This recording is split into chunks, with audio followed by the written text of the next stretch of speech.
I want you on your knees right now. Stephen Brenner's voice echoed in my wife's mind as she drove home that night, her knuckles white against the steering wheel. The words weren't shouted. They were whispered against her ear as he cornered her in the supply closet, his breath hot on her neck, his hand sliding up her arm. "Excuse me," Jen had managed to say, her voice shaking despite her effort to sound confident. "I said I want those quarterly reports on my desk by morning," Brenner replied smoothly, stepping back with that signature smirk that never reached his eyes. "What did you think I meant, Jennifer?" The mind game was deliberate, making her question if she'd misheard, making her doubt herself. Classic predator tactic. But Jen knew exactly what he'd said the first time. When she told me the story over dinner that night, the fork in my hand bent from the pressure of my grip. I didn't say a word, just listened as tears streamed down her face. But in that moment, something ignited inside me, a cold, calculated rage I'd never experienced before. Stephen Brenner wouldn't just be stopped, he would be destroyed. I just didn't know yet how far we'd have to go to make it happen. Jen and I have always been a supportive couple. Simple, hardworking, from a small house on the southern outskirts of Beaumont, Texas. I worked for a repair crew at Wilson's Construction, fixing roofs, installing drywall, whatever needed doing. I was good with my hands, reliable enough that the boss made me crew lead after 3 years. Jen was looking for something more permanent after the pandemic wiped out her position at the department store where she'd worked for 5 years. The world was a mess, and we were hanging on to contracts, temporary jobs, wherever we could. When she got the job at Premier Logistics that serviced the huge meat plant called Gulfpack Foods, we both breathed a sigh of relief. Our savings had dwindled to almost nothing. Another month without steady income would have meant choosing between the mortgage and my mother's medical bills. The job seemed perfect. Stable, not physically demanding, day shifts, an office on the second floor of a warehouse with actual air conditioning. After 8 months of uncertainty, it felt like things were finally turning around. That first week, Jen came home tired but excited, telling me about the logistics systems, the shipping schedules, how important her role was in keeping the supply chain moving. But after the first week, Jen seemed different, tense, distracted, a little silent. I thought she was just tired, adjusting to the new routine. "Are you okay there?" I asked one day over dinner. She chewed in silence, then put down her fork with a deliberate motion that sent a warning signal through my body. "He's standing too close," she finally said, her voice barely above a whisper. "He stares too long, and he talks in a way that makes my skin crawl." "Who?" "Stephen Brenner, my boss." She looked up at me, eyes troubled. "He's one of those nice guys, but every smile he gives has an expectation behind it." I was wary. I wasn't the jealous type. I'd never pushed into her work life, never offered advice she didn't ask for. But in this moment, I smelled something rotten. "What kind of expectation?" I asked carefully. Jen pushed her plate away, appetite gone. "Yesterday, he said that if I were his cargo, he would work faster. And today, night shifts help you get to know each other better." My stomach tightened. "And what did you say?" "That I'm not interested, straight up. No smiles, no room for misinterpretation." I nodded, reaching across the table to squeeze her hand. We understood each other without words. "He didn't like that," she added, voice hardening. His eyes, something changed in them, like a mask slipping for just a second. 3 days later, she was transferred to the night shift. A week after that, she received a warning for a documentation error I was certain she hadn't made. Jen's a pedant. Spreadsheets are her middle name. She triple checks everything before submitting it. "Is this revenge?" I asked that morning as she crawled into bed, exhausted from her night shift. "Obviously," she sighed, burying her face in the pillow. The rage I'd been suppressing boiled over. I paced our bedroom, fists clenched. "This is harassment, Jen. Clear as day. You need to report him." She laughed bitterly. "To who, Mike?" "HR reports directly to him. The company owner is his uncle. The whole operation is one big Brenner family business. Then we go outside the company. There must be—" "Stop!" She cut me off, sitting up despite her exhaustion. "We need this job, Mike. The bills, your mom's treatment. We can't risk it. I'll handle him." I couldn't leave it like that, but I couldn't just barge into his office and say, "Hey, I'm her husband. Get your paws off." That would only make things worse for Jen. In a town like Beaumont, word travels fast. She might never find another decent job locally. That night, as Jen slept fitfully beside me, I formulated a plan. A dangerous, desperate plan that could backfire spectacularly. But I couldn't see another option. What if I got a job at the same factory? I suggested the next morning over coffee. As a loader or something, under a different name, my mother's maiden name. Jen nearly choked on her coffee. Have you lost your mind? Hear me out, I insisted. I could take a leave from Wilson's. Andy owes me after I covered his cruise when his dad was sick. I'd work in the warehouse, gather information, find out if Brenner's doing this to other women. That's insane, she protested. If he finds out, he won't, I promised. I'll be just another face on the warehouse floor. He's never even seen me, right? You don't have pictures of me at your desk? After hours of debate, Jen reluctantly agreed, but with strict conditions. I couldn't confront Brenner. I couldn't jeopardize my position at Wilson's. And I had to promise that if nothing came of it within a month, I'd drop the whole thing. Andy was understanding when I requested a month's leave. No questions asked. He knew about my mother's health issues and assumed it was related to that. The next day, I began transforming myself into Jason Reynolds, recently divorced warehouse worker from Houston. I bought different clothes, cheaper work boots, faded jeans, plain t-shirts without logos. I started growing a beard and got a shorter haircut at a barbershop I'd never visited before. I practiced speaking with a slight drawl that wasn't my usual accent. Jen helped me craft a backstory with enough detail to be convincing, but simple enough to remember without tripping myself up. The application process at Gulfpack was a joke. They were so desperate for warehouse staff that my fabricated experience and fake reference, courtesy of my buddy Cal pretending to be a former supervisor, were barely checked. After a single day of basic safety training, I was in, badge clipped to my belt, steel-toed boots laced tight, just another body on the floor of the massive meat processing facility. The work was punishing, far colder and more physically demanding than construction. Endless pallets of frozen meat products to be stacked, sorted and loaded onto trucks. Back-breaking labor in refrigerated rooms that made my fingers ache and my lungs burn. By the end of my first shift, every muscle screamed in protest. But I wasn't there for the job. I was there to listen. And on day 3, the stories started coming. "You're new? Have you seen Lily from first shift?" asked Carlos, a veteran loader who'd been showing me the ropes. She was transferred to nights after she didn't agree to the trip with Brenner. "Brenner?" I played dumb. "The boss upstairs?" "Yeah, Stephen Brenner," Carlos continued, lowering his voice, though no supervisors were nearby. "Third generation entitled asshole. Thinks the female staff are part of his inheritance?" He shook his head disgustedly. "But he's like a shark. If he doesn't smell weakness, he loses interest. Lily fought back, got punished with night shift." "That's messed up," I said carefully. "Doesn't anyone report him?" Carlos barked a laugh. "To who? His uncle? The company belongs to the Brenner family. This isn't the kind of town where that ends well for people like us." Last month, a girl from accounting disappeared after a visit to his office. She just never came back. Her name was erased from the schedule like she never existed. My blood ran cold. "Disappeared? You mean she quit?" "Maybe. Or maybe she got paid to stay quiet. Or threatened. Who knows?" He glanced around nervously. "Look, man, word of advice. Keep your head down. Do your job, collect your check, don't make waves, especially don't cross the Brenners. This town belongs to them." I nodded, keeping my expression neutral while fury built inside me. That night, I wrote down everything in a notebook I kept hidden in my truck. Names, dates, specific incidents that Carlos and others had mentioned. And when Jen and I crossed paths during the brief hour between her night shift ending and my day shift beginning, I shared what I'd learned. She was silent as I spoke, her exhaustion momentarily forgotten.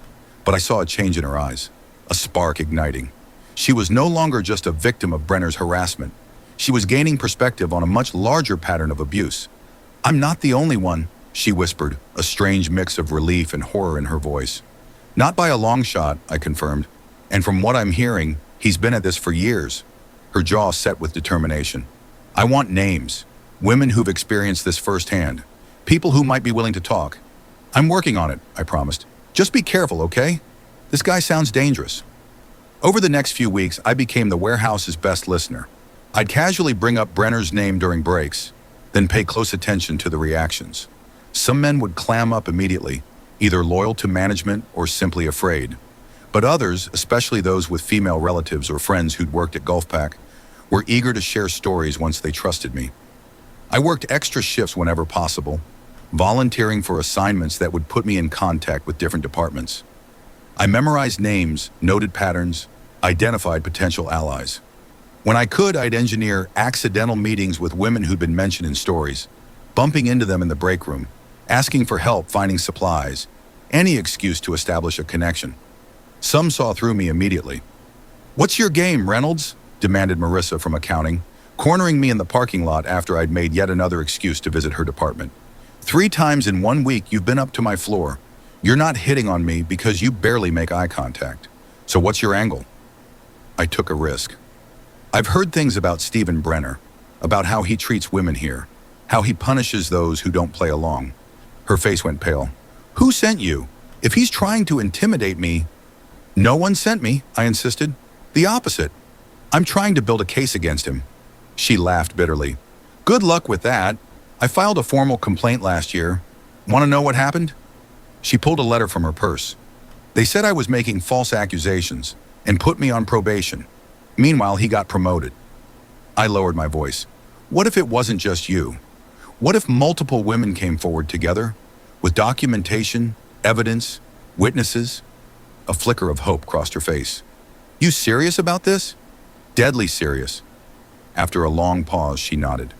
"There's a cafe in Port Arthur, 20 miles east, the Blue Spoon, Sunday at 10 a.m. I'll bring people who might talk." That Sunday morning, Jen and I arrived at the cafe early, securing a private room in the back. To my amazement, 7 women showed up, including Marissa, Lily, and Monica from data entry. Some still worked at Gulfpack, others had quit or been fired months or years ago. All carried some form of evidence, emails, texts, performance reviews that had suddenly turned negative after rejections. "He started with compliments," Monica explained, her hands shaking slightly as she spoke. "Always about my appearance, never my work. Then came the invitations, drinks, dinner, business trips where we'd accidentally be booked in adjoining rooms. When I refused," added Lily, "the retaliation was immediate. Night shift, reduced responsibilities, constant criticism. He made sure everyone knew I was difficult to work with." Ashley, who'd worked in human resources before quitting 6 months earlier, provided the most damning evidence. "I saw the complaints, all of them, at least 12 in the 3 years I worked there. Each one mysteriously resolved with no action taken. When I questioned my supervisor about it, I was told, 'The Brenner family handles these matters personally.'" She pulled out a flash drive. "I made copies of everything before I left. I knew someday someone would need them." One by one, they shared their experiences. The pattern was undeniable and horrifying in its consistency. Brenner targeted women who needed their jobs, who couldn't easily find equivalent work elsewhere. He used the company's family-owned structure to ensure complaints went nowhere. He wielded professional consequences like weapons. "I have the emails," said Kelly, who'd worked in marketing before quitting 6 months ago. "He was careful, never explicitly sexual in writing, but inappropriate enough. And I have the emails from HR dismissing my concerns." By the end of the 3-hour meeting, we had compiled enough material to fill a binder. Names, dates, incidents, documentation. A devastating portrait of systematic harassment stretching back years. "What now?" asked Lily. "We can't go to the company. We've tried that." "No," I agreed, "but we can go around them." That evening, I did something I'd never done before in my life. I wrote a formal complaint to the state's workers' union, detailing the pattern of harassment at Gulfpack Foods, with statements from all 7 women. I also filed an anonymous report to OSHA, the Occupational Safety and Health Administration, citing serious workplace ethics violations, harassment, and deliberate suppression of complaints. Then we waited. Days passed with no response. A week, 2. "They're ignoring it," Jen feared. "Maybe the Brenners have connections in the union too." "Then we escalate," I insisted. "State labor board, legal action, whatever it takes." But before we could implement our next plan, action came from an unexpected direction. I was loading pallets one Tuesday morning when a sudden hush fell over the warehouse. 4 people in professional attire had entered, 2 in plain clothes and 2 wearing official OSHA vests. They spoke briefly with the floor supervisor, then headed straight for the administrative offices. My phone buzzed with a text from Jen. "They're here."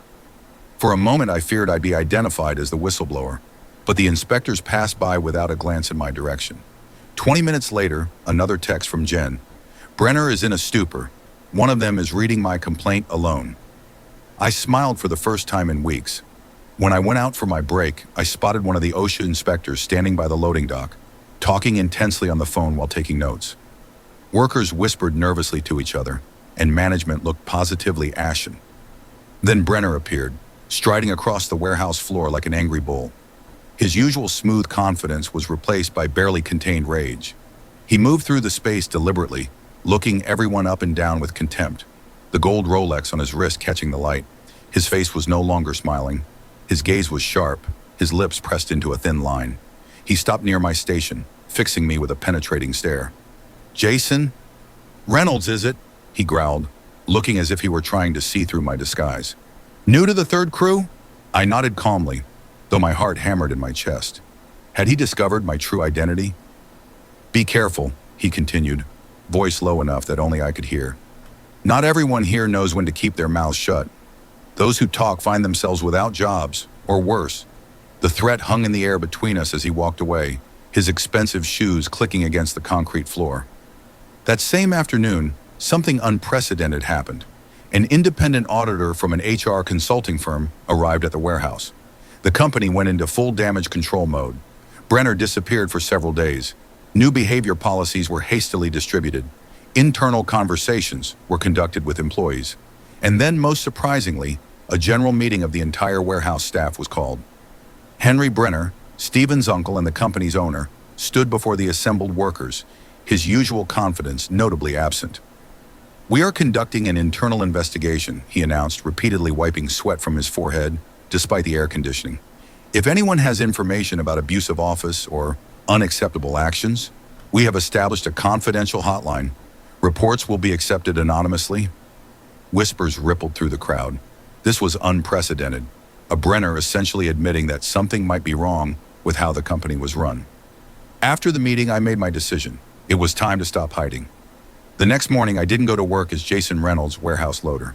Instead, I put on my best clothes, the ones I wore to manage my crew at Wilson's, and drove to the Gulf Pack administrative headquarters. "I'd like to speak with Henry Brenner," I told the receptionist. "My name is Michael Connor. I'm Jennifer Hope's husband." Her eyes widened slightly. Clearly, she knew who Jen was and what had been happening. "Do you have an appointment, Mr. Connor?" "No," I said firmly, "but he'll want to see me." I was kept waiting for nearly an hour, but eventually I was ushered into a conference room where Henry Brenner sat with two men in expensive suits. Company lawyers, I assumed. "Mr. Connor," the older Brenner began coldly, "I understand you're related to one of our employees." "My wife, Jennifer Hope," I confirmed, "who has been sexually harassed by your nephew since the day she started working here." The lawyers exchanged glances, but I pressed on before they could speak. "I'm not just here to complain," I said, placing a flash drive and a thick folder on the table. "I'm here with evidence, voice recordings, written statements, and testimonies that we've compiled with other victims of Stephen's behavior." I nodded to Jack Martinez, a union lawyer who had quietly entered the room behind me, the same one who had defended warehouse workers in a similar case several years earlier. "We have options," Martinez stated calmly. "This can be handled internally with appropriate actions and compensation for the affected employees, or it can become very public, very quickly." They received us in shocked silence.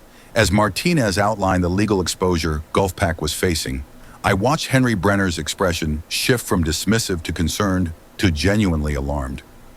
"These are serious allegations," one lawyer finally said, his tone measured but his face betraying unease. "They're not allegations," I corrected. "They're documented incidents with multiple witnesses spanning years. Your company has a systemic problem, and it starts with Stephen Brenner." Henry Brenner leaned forward, studying me with narrowed eyes. "You've gone to considerable lengths, Mr. Connor, taking a job under false pretenses, collecting private information." "I did what was necessary when the proper channels failed," I replied evenly. "When your HR department buried complaints, when women were punished for refusing your nephew's advances. You have no proof of—" "Actually," Martinez interrupted, sliding a document across the table, "we have signed statements from a former HR employee confirming that complaints were systematically suppressed at the direction of senior management." Henry's face drained of color as he scanned the document. He whispered something to one of the lawyers, who frowned deeply in response. "We'll need time to review all this material," the lawyer said. "You have 48 hours," Martinez replied. After that, we proceed with legal action and formal complaints to every relevant regulatory body. As we left the building, I felt both exhilarated and terrified. I had just confronted one of the most powerful families in Beaumont, essentially accusing them of orchestrating a cover-up of sexual harassment. There would be consequences. I just didn't know yet if they would be good or bad. The answer came faster than expected. The next day, a notice was posted throughout the facility. Stephen Brenner had been temporarily suspended pending investigation. 2 days after that, a second notice appeared. He had been terminated effective immediately without severance pay. But the changes didn't stop there. Within a week, Gulfpac announced the implementation of a victim protection program. An external HR firm was hired to handle all personnel matters. And Henry Brenner issued a statement to all employees apologizing for management failures that had allowed inappropriate behavior to go unchecked. For Jen, the impact was immediate and positive. She was returned to the day shift without question. Her documentation error warning was expunged from her record. And most satisfyingly, she was appointed senior logistician in the second unit, a promotion she had deserved for months. As for me, I revealed my true identity to my warehouse colleagues, many of whom were shocked but ultimately supportive once they understood my motivations. On my last day, I handed in my badge to the shift supervisor with a message. "Tell Brenner when he shows up again that I too did not agree to the trip." The supervisor grinned knowingly. "With pleasure, man. And thanks for what you did. This place needed it." I thought our battle with Stephen Brenner was over. I was wrong. 2 weeks after I returned to my job at Wilson's, Jen called me in a panic during her lunch break. "Someone slashed my tires," she said, her voice shaking. "All 4 of them. And there was a note on my windshield." "What did it say?" I asked, already grabbing my keys and heading for my truck. "First warning." She paused, then added, "Mike, I think it was Stephen. One of the security guards mentioned seeing him in the parking lot this morning." I drove to Gulfpac at breakneck speed, arriving to find Jen standing beside her car, surrounded by several concerned co-workers. The damage was obvious. 4 tires methodically cut along the sidewalls, making repair impossible. A small white card was bagged in a plastic sandwich bag from someone's lunch. The threatening note preserved as evidence. The security footage confirmed our suspicions. At 7:15 that morning, Stephen Brenner had entered the parking lot in a car we didn't recognize, hood up despite the warm weather. He'd spent less than 2 minutes at Jen's car before driving away. Henry Brenner was called down to view the footage himself. His face tightened with anger and what looked like genuine shame. "I'm deeply sorry, Mrs. Connor," he said to Jen, surprising me with his sincerity. "I didn't want to believe Stephen was capable of this level of behavior. I was wrong." He turned to his head of security. "Call the police, press charges, and double the patrols in the parking lot." The police took statements and collected evidence, but warned us that without clear facial recognition from the footage, it might be difficult to prove it was Stephen. The hood had obscured his face from the cameras. That night, as we drove home in my truck, Jen's car now at a tire shop, getting 4 new tires at Gulfpac's expense, she turned to me with worried eyes. "What if he escalates? What if the tires are just the beginning?" I reached over and squeezed her hand. "We'll be careful. Extra security at home, dash cams in our vehicles, the whole deal. And we'll make sure he knows that if anything happens to us, all the evidence goes public immediately."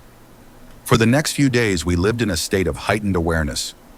I installed security cameras around our house. We varied our routines, taking different routes to work, parking in different spots. Jen never went anywhere alone at the facility. Then came the confrontation I'd been both dreading and anticipating. I was loading supplies into my truck outside Home Depot when a voice called out behind me. "You think you've won, don't you?" I turned to find Stephen Brenner standing there, unshaven and disheveled, a far cry from the polished executive I'd seen in the warehouse. His eyes were bloodshot, his clothes rumpled as if he'd been sleeping in them. "Brenner," I acknowledged, positioning myself so I could see his hands. "Heard you've been busy in parking lots lately." A flash of surprise crossed his face before his expression hardened. "I don't know what you're talking about, but I do know you destroyed my life based on lies and exaggerations. 16 women, Stephen. 16 separate accounts of harassment, coercion, and retaliation. Were they all lying?" He stepped closer, alcohol heavy on his breath. "You have no idea who you're dealing with. The Brenners built this town. One phone call from my uncle, and your precious construction job disappears. Another call, and your wife is blacklisted from every company in 3 counties. I laughed, which clearly wasn't the reaction he expected. Your uncle is the one who called the police on you, genius. He saw the security footage. He knows what you did. Confusion flickered across Brenner's face, quickly replaced by rage. He wouldn't. He's family. Family who's finally realized what you really are, I replied. A predator who's been protected for too long. Something dangerous flashed in his eyes. He glanced around the nearly empty parking lot, then back at me. You think this is over? It's not even close to over. Tell your wife to watch her back. Tell all those lying bitches. I didn't let him finish. Before he could react, I had him pinned against my truck, my forearm across his chest. Listen carefully, I growled, months of pent-up rage surging through me. If anything happens to my wife or any of those women, I will personally ensure that everyone in Texas knows exactly what kind of man you are. The evidence we have, it's backed up in multiple locations. If I get so much as a paper cut, it all goes public. Fear flickered across his face as he struggled ineffectively against my grip. You're threatening me? Do you know who I am? I know exactly who you are, I replied. A coward who preys on women who can't fight back. How does it feel to be the vulnerable one for a change? I released him abruptly, and he stumbled, gasping more from shock than lack of air. For a moment, I thought he might attack me, but something in my expression must have warned him against it. Instead, he straightened his shirt with shaking hands, trying to reclaim some dignity. This isn't over, he muttered, backing away. Not by a long shot. Actually, it is, came a female voice from behind us. We both turned to see an older woman approaching, expression stern. Stephen, get in the car, now. I recognized her immediately from company photos. Margaret Brenner, Henry's wife, and Stephen's aunt. Stephen's demeanor changed instantly like a scolded child. Aunt Margaret, I was just making a fool of yourself and threatening this man, from what I could hear. She cut him off. The car. Now. As he slunk away, Margaret turned to me. Mr. Connor, I presume. I nodded, unsure what to expect. Henry showed me everything, she said, her voice softer but no less authoritative. I want you to know that I've been pushing for Stephen's removal for years. His behavior was an open secret in the family, but my concerns were dismissed as women's hysteria. Her expression hardened. Not anymore. The board of directors meets tomorrow to discuss structural changes. I've been named head of the new ethics committee. I wasn't sure I believed her claim about opposing Stephen all along, but I appreciated the direction things were heading. It shouldn't have taken this much effort to stop harassment in your company, Mrs. Brenner. No, she agreed, surprising me. It shouldn't have, and I bear some responsibility for not fighting harder. She handed me a business card. If there are ever any additional concerns from your wife or any employee, my door is always open. With that, she walked to her car where Stephen waited, looking for all the world like a scolded teenager rather than the powerful executive he'd once been. The final confrontation with Stephen Brenner came a week later, and from a direction none of us expected. Jen and I were having dinner with Marissa and two other women from the group when Marissa's phone rang. After a brief conversation, her face went pale. That was Ashley from HR, she said after hanging up. Stephen showed up at Gulfpack drunk, demanding to see his uncle. When security tried to remove him, he started screaming about how those lying bitches had ruined his life. He had a gun, Mike. My blood ran cold. Is everyone okay? She nodded. Security tackled him before he could do anything. Police have him in custody now. But the gun was loaded, and he was ranting about making examples of traitors. The next day, we learned the full story. Stephen had planned to confront his uncle during a board meeting, apparently hoping to convince the directors that he was the victim of a conspiracy. When denied entry to the building, he'd become enraged and pulled out a handgun he had no permit to carry. Security footage showed him shouting, "You'll all see what happens to people who cross me," before being subdued by 3 guards.